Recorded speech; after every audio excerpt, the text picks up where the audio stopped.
ونستغفره ونؤمن به ونتوكل عليه ونعوذ بالله من شرور أنفسنا ومن سيئات أعمالنا ونعوذ بالله من شرور أنفسنا ومن سيئات أعمالنا من يهده الله فلا مضل له ومن يضلله فلا هادي له ونشهد أن لا إله إلا الله وحده لا شريك له ونشهد أن سيدنا ومولانا محمدا عبده ورسوله صلى الله عليه وعلى آله وأصحابه وبارك وسلم تسليما كثيرا كثيرا.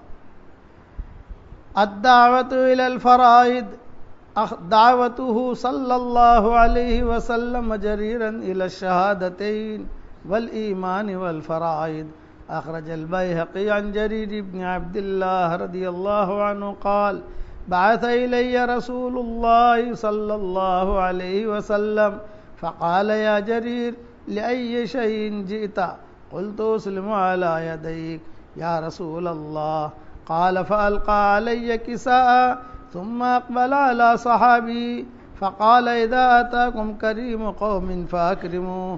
ثم قال يا جرير أدعوك إلى شهادة أن لا إله إلا الله وأني رسول الله وأن تؤمن بالله واليوم الآخر والقدر خيره وشره وتصلي الصلاة المكتوبة وتؤدي الزكاة المفروضة. ففعلت ذلك فكان بعد ذلك لا يراني إلا تبسم في وجهه كذا في البداية والنهاية. سبحان ربك رب العزة عما يصفون وسلام على المرسلين والحمد لله رب العالمین. قابل احترام بھائیوں، دوستوں اور بزرگوں، مائیں اور بہنیں،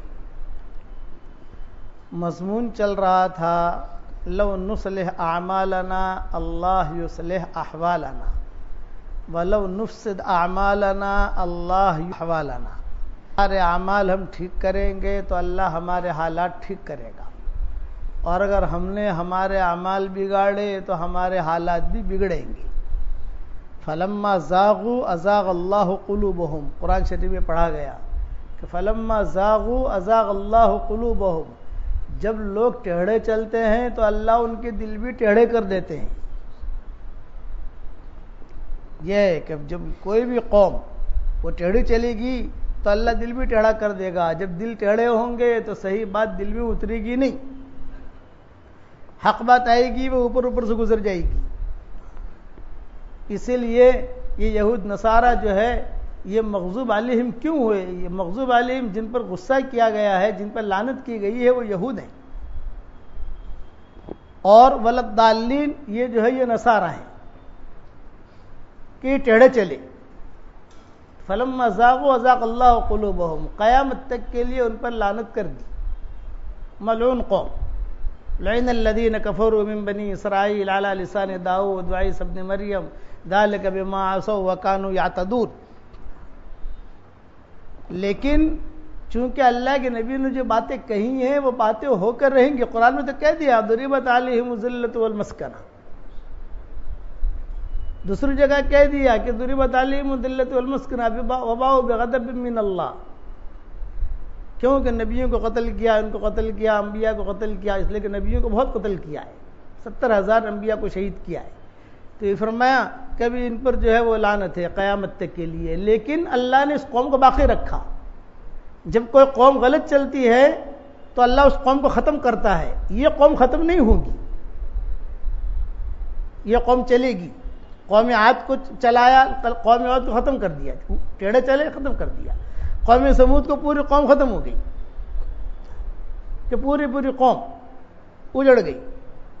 لیکن چونکہ اللہ کے نبی نے حدیثوں میں آتا ہے کہ بھی بہت لاشیں بہیں گی، بہت لاشیں، روایتوں میں آتا ہے کہ بہت لاشیں. کتنی لاشیں؟ پرندہ جو اڑنے والا پرندہ ہے، حدیث شریف میں آتا ہے پرندے دو قسم کے ہوتے ہیں. بعض پرندے وہ ہوتے ہیں جیسے کوا ہے، چیل ہے، تو وہ تو گوشت کھانے کو پسند کرتا ہے، جہاں لاش ہوگی وہاں جائے گا، وہ تناول کرے گا. لیکن بعض پرندے نفیس طبیعت کے ہوتے ہیں, نفاست ہوتی ہے, تو وہ لاشوں پر نہیں آتے, وہ ایسی جگہ اتریں گے تو روایتوں میں آتا ہے کہ اتنی لاشیں ہوں گی کہ وہ نفیس الطبع جو پرندہ ہے وہ اڑے گا, اڑتے اڑتے اڑتے اڑتے وہ تھکا, اب اسے نیچے اترنا ہے, تو جہاں دیکھا وہاں لاش ہے, تو چل اڑتے اڑتے وہ تھک کر, حدیث میں آتا ہے وہ تھک کر جو پھڑ پھڑ کر کے اس کو مجبوراً لاشوں پر اترنا پڑے گا. چمار کو مسلط کیا جاتا ہے اگر کوئی قوم, اس لیے اس کا واحد علاج یہ ہے کہ توبوا الی اللہ توبۃ نصوحا, کہ مسلمان اللہ کی طرف رجوع کریں, یہ اس کا علاج ہے. اس کا علاج جو ہے یہ روحانی اسباب ہے. امام حسن بصری رضی اللہ تعالیٰ عنہ فرماتے تھے کہ روحانی سبب اختیار کرو آپ. کہ راجپوت کا بیٹا ہو, راجپوت یہ قوم ہے, راجپوت, اس میں ہندو بھی ہے, اس میں مسلمان بھی ہے, دونوں فرقے ہیں اس کے اندر, تو یہ اچھی قوم شمار ہوتی ہے ہندوستان کی. کہ اس کے جوانی سے کوئی اگر گڑبڑ ہو گئی تو کسی زمانے میں اس کو سزا جو دی جاتی تھی وہ راجپوت کے جوتوں سے نہیں دی جاتی تھی, چمار کے جوتوں سے دی جاتی تھی. کہ چمار کو کہا جاتا تھا کہ اس کے سر پر جوتے مار, حالانکہ راجپوت مارتا تو بھی سزا ہوتی ہے. راجپوت کا جوتا بھی اونچا ہے وہ کہتے تھے, کیونکہ چمار کا جوتا. تو جب کوئی قوم ٹیڑھی چلتی ہے تو اللہ چماروں کو مسلط کرتا ہے. اس لیے اس وقت میں بہت مؤدبانہ درخواست یہ کہ ہم اللہ کی طرف رجوع کریں. توب الی اللہ, استغفار کی کثرت ہو, خالی زبان سے استغفار نہیں, اللہ معاف کر دے, اللہ معاف کر دے, اللہ معاف کر دے, اسے استغفار نہیں کہتے. گناہوں کو چھوڑے, سودی کاروبار ہے کہ اسے چھوڑو, زنا کی عادت ہے کہ اسے چھوڑو, لواطت کی عادت ہے اسے چھوڑو, غیبت کی عادت ہے اسے چھوڑو, رشوت کی عادت ہے اسے چھوڑو. اسی طریقے سے آنکھیں میلی ہے کہ اسے اپنی آنکھوں کو پاک کرو. کہ دل گندے ہیں کہ دلوں کو پاک کرو. جو دل گندا ہوتا ہے اللہ اس دل میں نہیں آتا, اور جو دل پاک صاف ہوتا ہے تو اللہ جو ہے اس کے دل پر ایمان لکھتا ہے. اولئک الذین کتب فی قلوبہم الایمان, جو آج قرآن شریف میں پڑھا گیا کہ اولئک الذین کتب فی قلوبہم الایمان, اللہ لکھتا ہے دل کے اوپر کلمہ, ایمان لکھتا ہے اللہ کہ دل پاک صاف ہے. اور جس کا دل گندا, یہ کہ اللہ کہتے ہیں کہ ہم نہیں آتے. عرش کہاں ہے؟ یہ کہ اللہ کہاں آتا ہے؟ یہ کہ مرد مومن عورت کے دل میں اللہ آتا ہے. اسی لیے دعاؤں میں کہ اللہم طہر قلوبنا من النفاق واعمالنا من الریا, اے اللہ ہمارے دلوں کو تو نفاق سے پاک کر دے, ہمارے عملوں کو ریاکاری سے پاک کر دے. آج ہمارے جو حال چل رہے ہیں, ہماری نمازوں کے جو حال, ہمارے روزوں کے جو حال, اللہ کی مدد کیسے آئے گی؟ سمجھ گئے کہ نہیں؟ اسی لیے کتابوں میں لکھا ہے کہ پورے, یعنی اللہ کے نبی پہلے بتا گئے ہیں کہ اتنی لاشیں گریں گی, یہ صحیح حدیثوں میں آتی ہے یہ چیزیں. تو اس کا حل بھی بتایا کہ اس کا حل اللہ کی طرف رجوع کرو. چلتے چلتے یہ دجالی فتنے چلتے چلتے پورے حجاز کو گھیر لیں گے. سعودیہ کا شمالی حصہ بھی آ جائے گا اس میں. چلتے چلتے مدینہ کے حدود میں داخل ہونے کی اجازت نہیں ملے گی. یہ جتنے یہود نصارہ ان کو مدینہ کے بارڈر میں آنے کی اجازت نہیں ملے گی. میں رات حدیث سے دیکھ رہا تھا تو اس میں یہ چیزیں ملی. یہ جو آج کل کے حالات ہیں, میں کہا دیکھے تو صحیح. یہ حضور نے فرمایا ہے کہ لاشیں گریں گی اور پھر کہ پرندہ اڑے گا. اب پرندہ کتنے کلومیٹر دوڑتا ہے وہ آپ دیکھو, جہاں جائے گا وہاں لاش ملے گی. اب اسے اترنا ہے, نہیں تو سمندر میں تو اتر نہیں سکتا ہو. تو جب تھک کر وہ جو پھڑ پھڑا کر لاشوں کے اوپر گرے گا وہی مر جائے گا. آپ صلی اللہ علیہ وسلم نے فرمایا کہ اتنی لاشیں گریں گی. کیونکہ کیا کریں, یوں کہ قرآن کو مضبوط پکڑو, یوں کہ قرآن کو مضبوط پکڑو. اس لیے فرمایا کہ بڑی بڑی قومیں ہلاک ہو گئیں, اس قوم کو اللہ ہلاک نہیں کرے گا, اس قوم کو باقی رکھے گا. کہ قیامت تک کے لیے جیسے شیطان کو مہلت ملی ہے نا، جیسے شیطان کو مہلت ملی ویسے مہلت ہی ملتی ہے. ظالم کو لمبی ڈھیل دی جاتی ہے، ماں باپ کے نافرمان کو لمبی ڈھیل. تو ہمارا کام کیا ہے؟ ہمارا کام اللہ کی طرف رجوع کرنا. گناہ چھوڑو، اللہ کی طرف آؤ. مسج دعوت کے کام میں لوگوں، بھئی آج کل ہمارا دعوت کا کام چل رہا ہے، سیدھا سادہ کام ہے، کوئی اس میں شوشہ نہیں ہے ہمارے دعوت کے کام کے اندر. دعوت کے کام میں کبھی 3 دن چلے گئے، کبھی 1 چلہ چلے گئے، کبھی 2 چلہ چلے گئے، کبھی 3 چلہ چلے گئے، گھوم پھر کر خالی واپس آ گئے، یہ نہیں، بلکہ وہاں جا کر دعوت کے کام کو اصولوں کے ساتھ کرنا. تو میں معراج کا قصہ بیان کر رہا تھا. حضور اکرم صلی اللہ علیہ وسلم پہلے آسمان پر پہنچے. اچھا ایک بات اور بتاؤں میں آپ کو، یہ بھی گر کی ہے. رجوع اللہ، اللہ کی طرف رجوع کرنے کی کئی شکلیں علماء نے لکھی ہیں. ایک تو دعوت کا کام ہے، یہ تو سدا بہار ہے، چل رہا ہے. لیکن کبھی کہنے علماء نے یہ بھی لکھا ہے کہ 5 منٹ کے لیے، 3 منٹ کے لیے، 4 منٹ کے لیے آنکھیں بند کر کے ساری مخلوق سے کٹ کر اللہ کا دھیان جما کر بیٹھو. 5 منٹ کو لمبی چیز نہیں ہے. سب کو چھوڑ دیا، سب کو موبائل ایک طرف رکھ لیا ہے، اور صرف آنکھ بند کر کے اتنا دل کے اندر خیال کرو کہ میرا اللہ میرے ساتھ ہے، میرا اللہ میرے ساتھ ہے، مجھے دیکھ رہا ہے. وَهُوَ مَعَكُمْ أَيْنَمَا كُنْتُمْ، وہ تمہارے ساتھ ہے، وہ تمہیں دیکھ رہا ہے. 5 منٹ کو لمبی چوڑی چیز نہیں ہوتی. یہ میں نے آج کے سبق جو واٹس ایپ پر شروع کیا، میں نے اسی لیے شروع کیا، میں نے کہا کہ بھی امت میں لمبے چوڑے بیانات سننے کی فرصت نہیں. اب لمبے چوڑے جو ہے بیانات آدمی سنتا ہے تو بھول بھی جاتا ہے. میں نے کہا کم سے کم زبان سے اتنا نکلوا دو، زبان سے سبحان اللہ بحمدی پڑھوا لو. پڑھے گا تو آہستہ آہستہ اللہ اس کو آگے بڑھائے گا. بے مختصر دو، اس لیے میں مختصر دینے کی کوشش کرتا ہوں.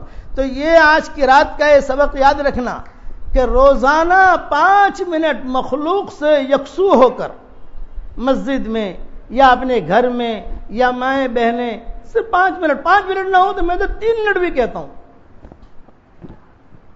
آنکھ بند کر کے آدمی اتنا خالی دل کے اندر لائے کہ بھی دیکھو میرا اللہ مجھے دیکھ رہا ہے، یہ میں اب مر گیا، یہ لوگ مجھے جو ہے غسل دے رہے ہیں، یہ مجھے اب کفن پہنا رہے ہیں، یہ میرا جنازہ اٹھ رہا ہے. اس قسم کی جو دینی چیزیں اللہ مجھے دیکھ رہا ہے، فرشتے میرے پاس ہیں، میرے ساتھ دیں. تو ایمان علماء نے لکھا ہے کہ یہ بھی ایک دوا ہے، بیماری کا یہ بھی ایک علاج ہے. سب علاج ہے نا، تو یہ بھی ایک علاج ہے. کرو گے انشاءاللہ.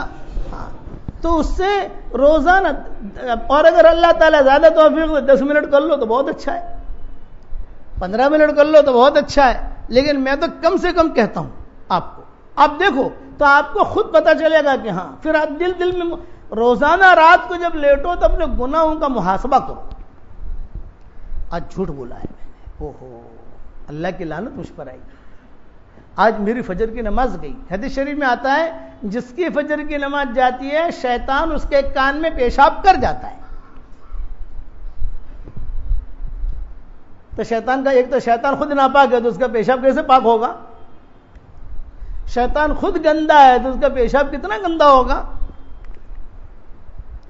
تو یہ چیز، اس کو جو ہے مراقبہ کہتے ہیں بزرگوں کو اصطلاح کے اندر. عورتیں بھی 2 منٹ 3 منٹ آنکھ بند کر کے مخلوق سے مکمل یکسو ہو کر ایک ہی بات دل میں لا کہ میرا اللہ مجھے دیکھ رہا ہے، اب مجھے کیا کرنا چاہیے. تو دل خود کہے گا. وہ دل میں اللہ تعالیٰ جو ہے یہ نقش بندی کہتے ہیں. تو نقش بندی کیوں کہتے ہیں؟ کہ اس زمانے میں جو نقش بندی علماء تھے وہ جب کسی کو مرید کرتے تھے تو وہ اتنے اونچے لوگ ہوتے تھے وہ کہ اپنی انگلی سے اس کے دل پر ایمان یوں لکھ دیتے تھے، کلمہ لکھ دیتے تھے، لا الہ الا اللہ محمد رسول اللہ. پھر جو ہے اپنا ہاتھ یوں مارتے تھے. تو نقش بند، یہ نقش ہو جاتا تھا پہلے زمانے میں. ایسے لوگ بھی گزرے کہ وہ کلمہ لکھا اور کلمہ لکھ کر اپنے ہاتھ سے یوں دل پر یوں مارا. کہا نقش بند. اس کو کہتے ہیں کہ یہ نقش جو ہے اللہ کا نقش، اللہ کا یہ کلمہ جو ہے نقش اس کا اس کے دل میں آ گیا. تو اس کی ایک تشریح قرآن شریف کے اندر آج جو حذیفہ نے پڑھا اولئک الذین کتب فی قلوبہم الایمان، یہ اونچا درجہ ہے کہ اللہ دل کے اندر ایمان لکھ دیتا ہے. کیوں کہ اللہ کے احکامات کو پورا کر رہا ہے. حضور صلی اللہ علیہ وسلم نے یہ ساری چیزیں معراج میں دیکھی. پہلا آسمان کے سارے فرشتے حضور صلی اللہ علیہ وسلم کے ساتھ ہو گئے، نبیوں سے ملاقات بھی ہوئی، ادریس علیہ السلام سے ملاقات ہوئی، داؤد علیہ السلام سے ملاقات ہوئی، سلیمان علیہ السلام سے ملاقات ہوئی، یوسف علیہ السلام سے ملاقات ہوئی آسمانوں پر. پہلا آسمان، دوسرا آسمان پر پہنچے تو دوسرے آسمان کے فرشتوں نے کہا کہ بھئی اللہ سے درخواست کی کہ اللہ پاک یہ قافلہ آیا ہے، ہماری درخواست ہے کہ ہم بھی اس قافلے کے ساتھ شریک ہو جائے. اللہ نے کہا کہ اہلاً و سہلاً، یہ بڑی جماعت ہے، کیا اہلاً و سہلاً. تو دوسرے آسمان کے فرشتے بھی ساتھ، تیسرے آسمان کے فرشتے بھی ساتھ، چوتھے آسمان کے فرشتے بھی ساتھ، پانچویں کے بھی ساتھ، چھٹے کے بھی ساتھ، ساتویں آسمان کے فرشتے تو ہیں ہی وہاں. تو ساتواں آسمان جو ہے وہ فرشتوں سے کھچا کھچ بھر گیا. حضور صلی اللہ علیہ وسلم بھی موجود ہیں، حضرت جبریل بھی ہیں، سارے کے سارے فرشتے. وہاں بیت معمور ہے، جہاں بیت اللہ ہے نا ہمارا، اس کے اوپر بالکل اس کا نام ہے والبیت المعمور، جو قرآن شریف میں ہے، والطور وکتاب مسطور، یا اس کے والبیت المعمور والسقف المرفوع والبحر المسجور. اللہ نے بیت المعمور کی قسم کھائی ہے، اونچی چیز ہے وہ، جیسے بیت اللہ ہے بالکل اس کے اوپر. بیت معمور سے اگر کوئی آدمی کوئی چیز ڈالے تو سیدھے بیت اللہ کے چھت کے اوپر گرے گی، اور بیت اللہ کے چھت کے اوپر سے کوئی آدمی سیدھا جائے تو چلتے چلتے سیدھا بیت معمور پہ پہنچے گا. روزانہ 70,000 فرشتے اس کا طواف کرتے ہیں، اور جس نے زندگی میں ایک مرتبہ طواف کیا قیامت تک دوسری باری اس کی باری نہیں آئے گی. ایک مرتبہ طواف کی اجازت، بس اب طواف ہو گیا تمہارا، اب چھٹی. اب دوسرے فرشتے روزانہ فرشتے طواف کرتے ہیں. وہاں جب گئے حضور صلی اللہ علیہ وسلم تو ایک بڑے میاں کو بیت معمور سے ٹیک لگا کر بیٹھے ہوئے دیکھا. حضرت جبریل سے پوچھا، اور چھوٹے چھوٹے بچے دیکھے، کہا یہ کون ہے؟ تو حضرت جبریل نے کہا کہ یہ ابراہیم علیہ السلام ہے. یہ بچے کہ مسلمانوں کے بچے ہیں، یہ جو بے ایمانوں کے بچے ہیں، اسلام کی حالت میں ان کا، وہ بے ایمانی کی حالت میں، شرک کی حالت میں ان کا انتقال ہو جائے، بھئی ہمارے بچے وہ تو جو ہے آگے ملاقات کریں گے ہمارے، لیکن جو بے ایمان ہیں بے ان کے بچے تو کئی قول ہیں. میں نے میری کتاب بکھرے موتی میں لکھا ہے اس کے اندر کہ مشرکین کے بچے کہاں جائیں گے. تو ایک قول یہ بھی ہے کہ اللہ تعالیٰ ان کو جنت والوں کا خادم بنائے گا، کیونکہ ان پر ایمان تو آیا ہی نہیں، بھی کسی نے ایمان تو پیش کیا ہی نہیں ہے ان پر. وہ تو جو ہے بچہ پیدا ہوا اور 1 مہینے کا 2 مہینے کا، اس نے کوئی چیز تو دیکھی ہی نہیں کہ دنیا کے اندر کیا ہے. نہ اذان کی آواز سنی، اگر اذان کی آواز سنی بھی ہے تو اپنے بچپنے میں سنی ہے، اس کے سامنے کوئی حق بات تو گئی نہیں. 8 قول علماء نے لکھے ہیں. تو ایک قول یہ کہ جو ہے جنت والے جو ہیں ان کے خادموں کو، بکھرے موتی میں کسی جلد میں، اب مجھے پتا نہیں ہے بکھرے موتی میں کہاں کیا میں نے لکھا ہے، لیکن لکھا ضرور ہے، اتنا مجھے یاد ہے. جو مطالعہ کرنے کے شوقین ہو وہ وہاں دیکھ لیں. اب حضور صلی اللہ علیہ وسلم بیٹھے حضرت ابراہیم علیہ السلام کے پاس. وہاں بیٹھ کر بات چیت ہوئی. حضرت جبریل علیہ السلام نے کہا کہ حضرت ابھی تو یہاں تک ہم پہنچے ہیں، ابھی تو سفر اور لمبا ہے، ابھی تو اور جانا. آپ نے فرمایا ابھی اور اوپر سفر کرنا ہے؟ ان کا ہاں ابھی اور یہ بھی کہا کہ حضرت اب تک تو ہم ساتھ تھے، اب ہم ساتھ نہیں رہیں گے. آپ نے فرمایا نہیں بھائی، ہمارے ساتھ تو کوئی ہونا چاہیے. یہ فرمایا کہ حضرت ہماری ڈیوٹی تو یہ سدرۃ المنتہا تک ہے، جو قرآن شریف ہے نا سدرۃ المنتہا، اس تک ہماری ڈیوٹی ہے، ہم اس کے آگے نہیں بڑھ سکتے. حضور صلی اللہ علیہ وسلم فکر میں آ گئے کہ اوپر مجھے اکیلے کو جانا ہوگا. یہ کہا فکر نہ کرے، جس نے بلایا ہے وہی انتظام کرے گا. تو سدرۃ المنتہا حضور صلی اللہ عندہا سدرۃ المنتہا، حضور صلی اللہ علیہ وسلم نے سدرۃ المنتہا کو دیکھا، بیری کا درخت. آپ نے فرمایا کہ میں نے اس درخت کو دیکھا تو اس کے اوپر بڑے بڑے پتے، جیسے ہاتھی کے کان ہوتے ہیں بڑے بڑے پتے، اور فرشتے چمٹے ہوئے ہیں خوبصورت شکل میں رنگ برنگی، لیکن اس کے انتہا جنت الماوا اذ یغشی السدرۃ ما یغشی ما زاغ البصر وما طغی، سدرۃ المنتہا سے پہلے جو ہے کچھ اور سیر کروائی، جنت دکھائی، جہنم دکھائی۔ چنانچہ کتابوں میں لکھا ہے کہ جنت میں جو حوریں تھیں یا جنت کے جو فرشتے تھے انہوں نے درخواست کی اللہ سے کہ بھی اللہ حضور صلی اللہ علیہ وسلم تشریف لائیں تو ذرا تھوڑا ہم بھی دیکھ لیں، استقبال کریں۔ نبی کو دیکھنے کی ہر آدمی کو تمنا ہوتی ہے نہیں ہوتی بھائی؟ ارے آپ کو بھی تمنا ہے کہ نہیں؟ ہر آدمی کو تمنا ہوتی ہے کہ ہم بھی دیکھ لیں۔ فرشتوں نے درخواست کی اور حوروں نے درخواست کی کہ اللہ پاک ہم بھی دیکھیں، تو حضور صلی اللہ علیہ وسلم اللہ نے اجازت دی تھی کہ بھائی دیکھو۔ تو حضور صلی اللہ علیہ وسلم جنت کی سیر کر رہے تھے، تو حضور نے فرمایا عمر جب میں گیا تو یوں کہا کہ میں نے زید ابن حارثہ کی بیوی کو بھی دیکھا، میں نے بلال کی بیوی کو بھی دیکھا، اور عمر تیری بیوی کو بھی دیکھا۔ اس کے چہرے کے اوپر سے بھی غصہ ٹپک رہا تھا۔ یہ تین صحابہ کو کہا، بلال تیری بیوی کو بھی دیکھا، زید ابن حارثہ سے کہا کہ زید ابن حارثہ تیری بیوی کو بھی دیکھا، اور عمر تیری بیوی کو بھی دیکھا۔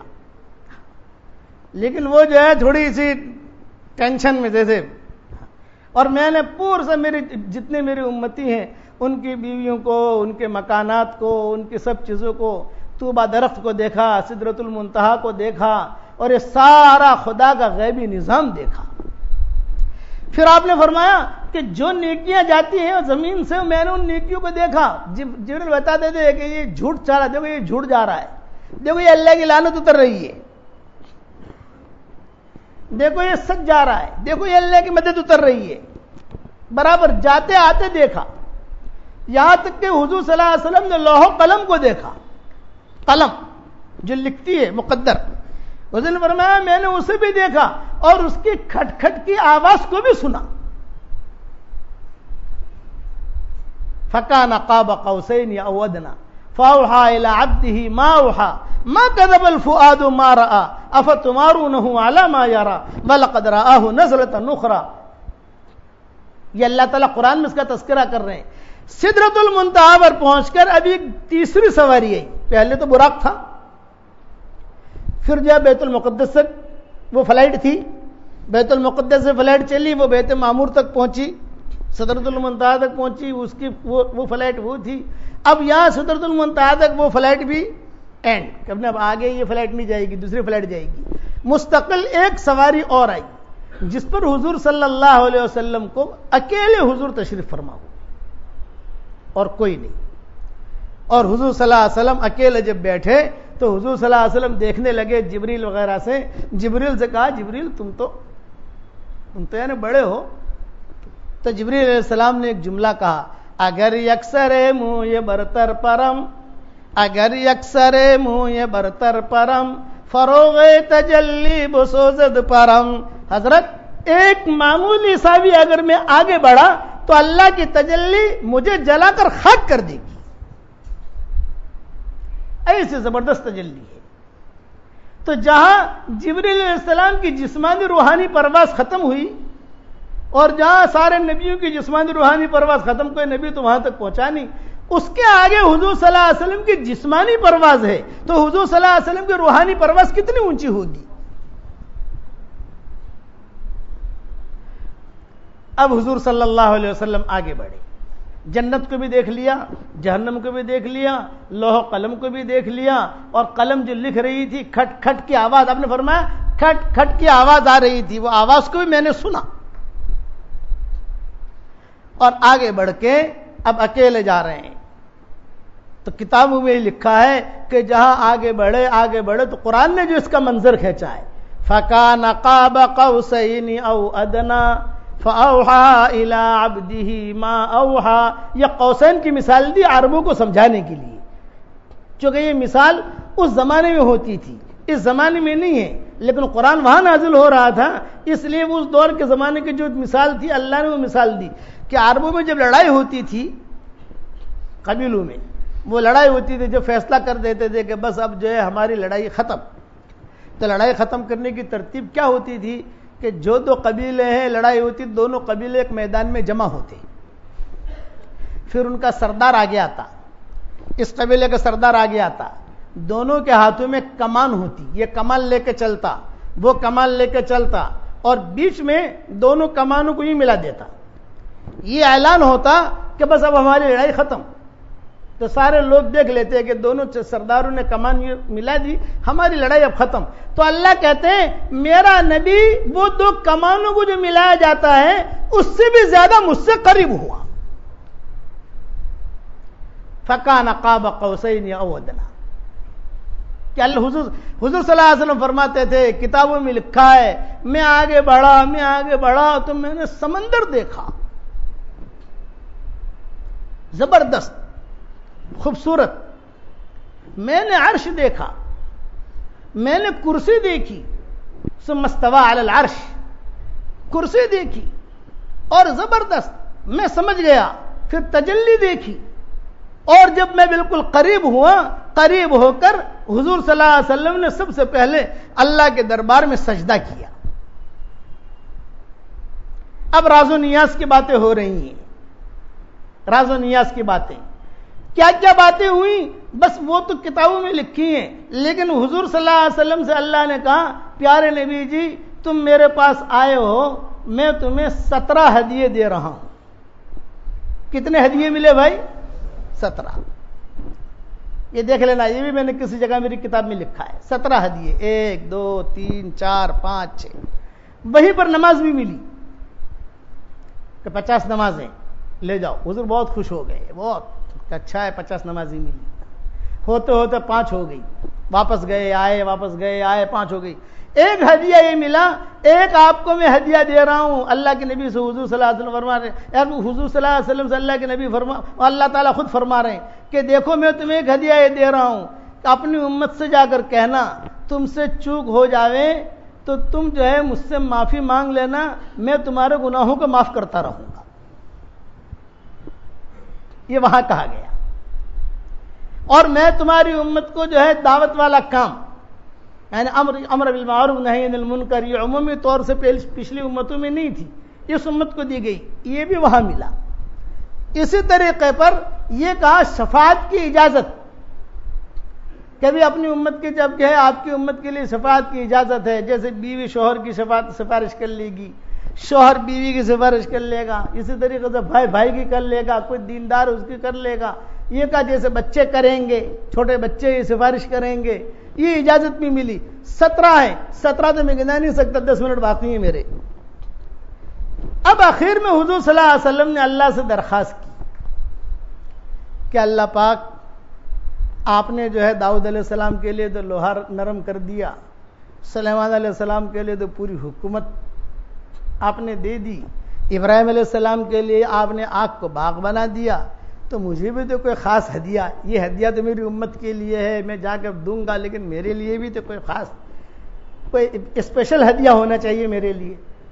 تو اللہ نے فرمایا آپ کے لیے اسپیشل ہدیہ یہ ہے کہ جہاں میرا نام لیا جائے گا میرے ساتھ آپ کا بھی نام لیا جائے گا, لا الہ الا اللہ محمد رسول اللہ. بات سمجھ میں آئی نہیں آئی؟ اب میں معراج کی تفصیل کیا بتاؤں, بس میں تو اتنا کہ 17 ہدیے یہ سیرت مصطفیٰ میں بھی لکھے ہیں, مولانا ادریس صاحب کاندھلوی نے, وہ دیکھ لینا. اور ہماری کتابوں میں بھی کہیں کہیں یعنی میں نے لکھے ہیں اپن نے, لیکن اب مجھے بھی یاد نہیں ہے کہاں کیا لکھا ہے. لوگ پوچھتے ہیں کہاں لکھا ہے, میں نے کہا ہمیں یاد نہیں ہے. آپ کتاب دیکھو 11 جلدیں آ گئی ہیں, 12ویں کا کم چل رہا ہے. ہاں 12ویں جلد اب تیار ہو رہی ہے انشاءاللہ, لیکن یہ کہ اب کہاں کیا لکھا ہے, لیکن آپ پڑھو گے تو اللہ چاہے گا تو کچھ نہ کچھ فائدہ اس میں ضرور ہوگا. یہ سب چیزوں سے چھانٹ کر اس میں داخل کیا ہے. میں تو یہ کہتا ہوں آج میری تمنا یہ ہے کہ آج کون سی رات ہے بھائی؟ 25 شب ہے. آج ہمارے یہاں کی تاقرات ہے اور حرم شریف کی تاقرات جو ہے وہ کل تھی. تو میری تمنا یہ ہے کہ اس 25 شب میں تو ہر آدمی یہ نیت کرے, 2 نیتیں کرانی ہیں مجھے. ایک نیت تو یہ کرو کہ مرتے دم تک ہم اللہ کے سارے احکامات پورا کریں گے, کہو انشاءاللہ. کوئی حکم نہ ٹوٹے. دیکھو اللہ کا حکم ٹوٹتا ہے نا تو اللہ تعالیٰ کو غصہ آتا ہے, اور جب اللہ کو غصہ آتا ہے تو ہوائیں بے قابو ہو جاتی ہیں, زمینیں بے قابو ہو جاتی ہیں, کہیں زلزلوں کے جھٹکے, کہیں لڑائیاں, کہیں طوفان, کہیں جو ہے سیلاب کی شکلیں, کہیں بیماریاں. تو حکم جو ہے توڑنا نہیں, حکم پورا کرنا. کرو گے انشاءاللہ؟ ایک بات. دوسری بات یہ کہ یہ دعوت والا کام ہمارا چل رہا ہے, اس کام میں آدمی کسی نہ کسی اعتبار سے اپنے آپ کو لگائے. ہمارے والد صاحب رحمۃ اللہ علیہ ایک بات فرماتے تھے, یہ کہتے تھے کہ ابھی ہماری جماعت کی طرف کوئی محبت کی نگاہ سے دیکھ بھی لے گا تو بھی اللہ اسے ہدایت انشاءاللہ دے دے گا. مسجدہ جماعت میں بیٹھو, 3 دن نکلو, کبھی جو ہے مستورات کی جماعت میں نکلو, یعنی یہ اس وقت میں اپنے آپ, اس وقت میں یہ اللہ کی اٹھنی ہے جو ساری دنیا میں چل رہی ہے. کرو گے انشاءاللہ بھائی؟ اچھا. دوسرا کہ تیسری بات, یہ جو ہماری کتاب مومن کا ہتھیار, اس کی پڑھنے کی پابندی کرو صبح شام, اس کا بہت اہتمام کرو پڑھنے کا. قرآن شریف کا 1 پارہ تو روزانہ پڑھو. 1 پارہ نہیں پڑھ سکتے تو کم سے کم آدھا پڑھو. جتنی, یعنی یہ نہیں کہ میں نے ایک آدمی کو قرآن پڑھتے ہو, ہاں مول صاحب روزانہ پڑھتا ہوں. کتنا پڑھتے ہو؟ مولانا روزانہ سورہ یاسین پڑھتا ہوں. یعنی سورہ یاسین پڑھ لیا تو پورا قرآن پڑھ لیا. یہ ایسا نہیں ہے. قرآن شروع سے لے کر آخر تک پڑھنا یہ مستقل ایک کام ہے, اور سورہ یاسین پڑھنا یہ مستقل ایک کام ہے, وہ بھی قرآن کا ایک حصہ ہے. لیکن سورہ یاسین پڑھ لینے سے پورا قرآن کا حق ادا نہیں ہوتا. نہیں پڑھے ہوئے ہو تو سیکھو, اور اگر بڑھاپا ایسا ہے کہ نہیں پڑھ سکتے, کم سے کم دیکھو. قرآن کی طرف دیکھنے سے بھی اللہ ہدایت دیتا ہے. آپ سمجھے کہ نہیں؟ قرآن کی طرف دیکھنے سے بھی اللہ ہدایت دیتا ہے. پڑھو گے انشاءاللہ. اور صبح شام استغفار کی کثرت کرو. صبح شام 100 مرتبہ تو کم سے کم استغفار پڑھی لو. 100 مرتبہ اللہم اغفر لی, اللہم اغفر لی, اللہم اغفر لی. اتنا پڑھنے میں کچھ آتا نہیں ہے, آدمی موٹر چلاتے چلاتے پڑھ لیتا ہے. درود شریف 100 مرتبہ صبح شام پڑھتے رہو. یہ درود شریف میں نے کچھ نئے درود شریف تیار کیے ہیں. 30 درود تک تو میں پہنچ چکا ہوں, 10 تک ابھی مجھے پہنچا نہیں ہوں. 40 درود میں تیار کر رہا ہوں انشاءاللہ. جو کتابوں میں ہے وہ نہیں, اس سے ہٹ کر ہیں یہ درود. قرآن حدیث کی روشنی میں وہ جمع کیے ہیں, وہ میں کر رہا ہوں انشاءاللہ. جب وہ چھپیں گے تو پتہ چلے گا, تو اس کی پابندی کرنا. جب تک وہ آتے نہیں ہے تب تک جو کتابوں میں درود شریف ہے وہ پڑھنا شروع کرو. کرو گے انشاءاللہ. اور روزانہ 5 منٹ کیا کرنا بھائی؟ مراقبہ. 5 منٹ 5 منٹ نہ کر سکو تو 4 منٹ آنکھیں بند کر کے آدمی بیٹھے اور یہ ایک تصور کرے, اللہ مجھے دیکھ رہا ہے. تو جنت کا مزہ دنیا میں آئے گا. ہمارے والد صاحب رحمۃ اللہ علیہ فرماتے تھے کہ دین کی بنیاد پر جنت کا مزہ اللہ دنیا میں دے گا. موسلادھار بارش تو اللہ وہاں کرے گا, لیکن نعمتوں کی بوندا باندی وہاں, نعمتوں کی موسلادھار بارش وہاں ہوگی, اور بوندا باندی اللہ یہاں کرے گا. اب خالی میں اتنا پوچھنا چاہتا ہوں, 27 شب میں تو ہمارے یہاں بہت بڑا مجمع ہوتا ہے, سب کی تشکیل نہیں کر سکتے. خالی میں اتنا پوچھنا چاہتا ہوں, دعوت کے کام میں کون کون جائے گا؟ خالی ہاتھ اوپر کرو. لو ماشاءاللہ, یہ تو 100% مجمع ہمارا ہے ماشاءاللہ. جاؤ گے انشاءاللہ. یہ 25 شب کی ہے نیت, تمہارا اور اللہ کا معاملہ. ہم تو آپ کو جانتے نہیں, آپ ہمیں جانتے نہیں. ہم تو آئے گئے, آپ آئے, ملاقات ہو گئی, ہم گئے, تو اب تو کبھی آئے, کبھی گئے, کبھی رہے, کبھی. اس لیے یہ دعوت کے ہر جگہ جہاں پر جتنی مسجدیں ہمارے بمبئی میں یا بمبئی کی دنیا کے اندر الحمدللہ اب تو جتنی مسجدیں سب جگہ ہماری جماعت ہے. لوگ بیٹھتے ہیں دعوت کے کام میں, شریک رہو گے انشاءاللہ. اچھا, آج کا سبق سنو. جنت میں درخت لگانا ہے بھائی انشاءاللہ. حضور صلی اللہ علیہ وسلم فرماتے ہیں کہ جو آدمی 1 مرتبہ سبحان اللہ و بحمدہ پڑھے. کتنی مرتبہ بھائی؟ 1 مرتبہ. 1 مرتبہ سبحان اللہ بحمدہ پڑھنے میں کتنی دیر لگتی ہے بھائی؟ 1 درخت لگ جائے گا. جنت میں کھجور کا درخت لگے گا. اچھا, اخلاص کے ساتھ پڑھنا ضروری نہیں ہے. یہ نہیں کہ صاحب بہت اخلاص کے ساتھ پڑھے, پاک صاف ہو کر پڑھے, اور بہت خالی زبان سے سبحان اللہ بحمدہ نکلا اور وہاں درخت لگا. پڑھ لو 1 مرتبہ سبحان اللہ و بحمدہ. جس نے پڑھا اس کا لگ گیا, جس نے نہیں پڑھا اس کا نہیں لگا. اور کتابوں میں یہ بھی لکھا ہے کہ پڑھنے کی توفیق بھی اللہ کی طرف سے ملتی ہے. پڑھنے کی توفیق کس کی طرف سے ملتی ہے؟ ہاں، اگر اللہ توفیق نہ دے تو نہیں پڑھ سکتا آدمی. تو ایک مرتبہ خالی پڑھ لینے سے، اب جب ایک مرتبہ میں نے مدینہ منورہ میں بیان کیا بے سبحان اللہ بحمدہ ایک مرتبہ پڑھ لو جنت میں کھجور کا درخت لگے گا. یہ حدیث ترمذی میں ہے، یہ حدیث بیہقی میں ہے، یہ حدیث مسند احمد میں ہے، یہ حدیث منتخب احادیث میں ہے، یہ حدیث فضائل اعمال میں ہے. سارے حوالے میں نے دے دیے، جس کو جہاں چاہے وہاں دیکھ لے. سمجھ گئے؟ تو میں نے بیان کیا. میں نے بیان کر کے جب باہر نکلا تو ایک چھوٹی لڑکی بچی ماشاءاللہ بھاگی بھاگی آئی اور اس نے کہا کہ شیخ انی غرست فی الجنہ 50 نخلا، میں نے 50 درخت لگا دیے. مطلب کہ 50 مرتبہ میں نے سبحان اللہ بحمدہ پڑھ لیا. تو دوسری بچی بھاگی بھاگی آئی، میں نے 100 لگا لیے. تیسرے کہ میں نے 150 لگا لیے.